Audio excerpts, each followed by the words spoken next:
Assalamualaikum warahmatullahi wabarakatuh. Perkenalkan, saya Muhammad Rinal Salam dari Prodi Pendidikan Sejarah Fakultas Keguruan dan Ilmu Pendidikan Universitas Riau. Pada kesempatan kali ini saya ingin menjelaskan tentang kerajaan Islam di Indonesia.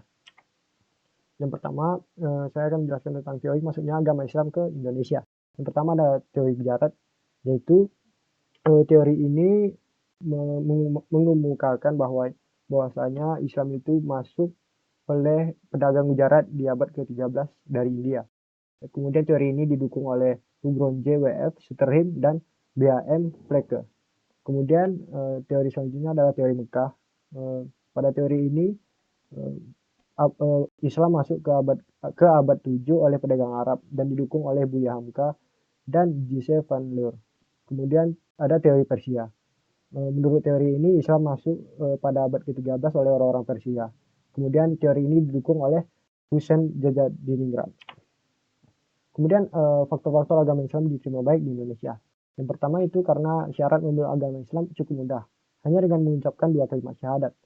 Kemudian yang kedua, tata cara peribadatan yang sederhana. Karena yang ketiga itu Islam tidak mengenal pelapisan sosial. Di mana kita tahu Hindu Buddha pada masa itu mengenal sistem yang namanya sistem kasta. Kemudian adapun kerajaan Islam di Indonesia salah satunya adalah Kerajaan Ternate dan Tidore. Kerajaan Ternate terdiri pada abad ke-13 di Maluku Utara. Rajanya bernama Sultan Zainal Abidin. Awalnya di Ternate terdapat 4 kampung yang masing-masing dikepalai oleh seorang memulai atau kepala marga. Kerajaan Ternate juga telah menguasai sebagian besar wilayah Maluku, Gorontalo, dan Banggai di Sulawesi, hingga Flores dan Mindanao. Kerajaan Ternate merupakan penghasil perempah yang besar di Nusantara. Kerajaan Tidore juga penghasil cengkeh yang besar. Raja yang terkenal di Kerajaan Tidore adalah Sultan Uku.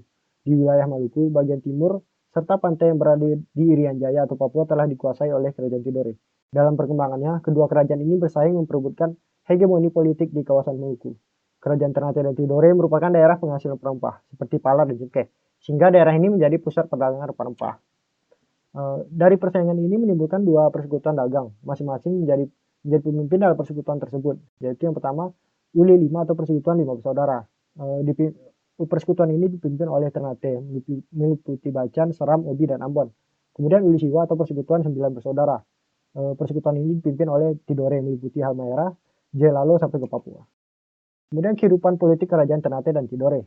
Pada tahun 1512, Portugis datang ke Maluku yang kemudian bersekutu dengan kerajaan Ternate. Kemudian diikuti oleh bangsa Spanyol yang berhasil mendarat di Maluku pada tahun 1521 dan mengadakan persekutuan dengan kerajaan Tidore. Pada abad ke-17, bangsa Belanda datang ke Maluku dan segera terjadi persaingan antara Belanda dan Portugis. Belanda akhirnya berhasil menduduki benteng Portugis di Ambon dan bias mengusir Portugis di Maluku pada tahun 1605.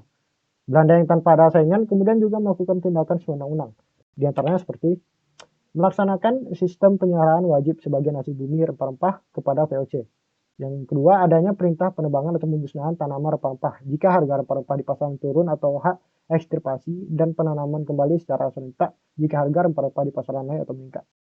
Yang ketiga itu mengadakan pelayaran homi atau patroli laut yang diciptakan oleh Frederick de Houtman atau gubernur pertama Ambon, yaitu sistem perondaan yang dilakukan oleh VOC dengan tujuan untuk mencegah timbulnya perdagangan gelap dan mengawasi pelaksanaan monopoli perdagangan di seluruh Maluku.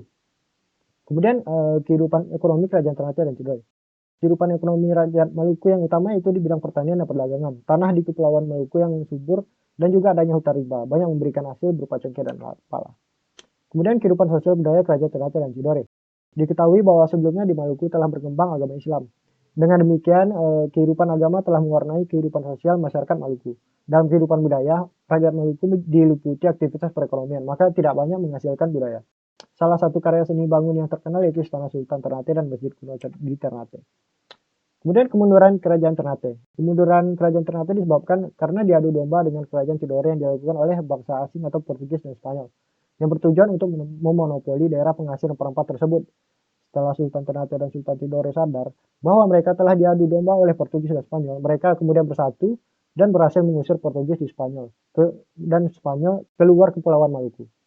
Namun kemenangan tersebut tidak bertahan lama sebab VOC yang dibentuk Belanda untuk menguasai perdagangan rempah-rempah di Maluku berhasil menaklukkan Ternate dengan strategi dan tata kerja yang teratur, rapi, dan terkontrol dalam bentuk organisasi yang kuat.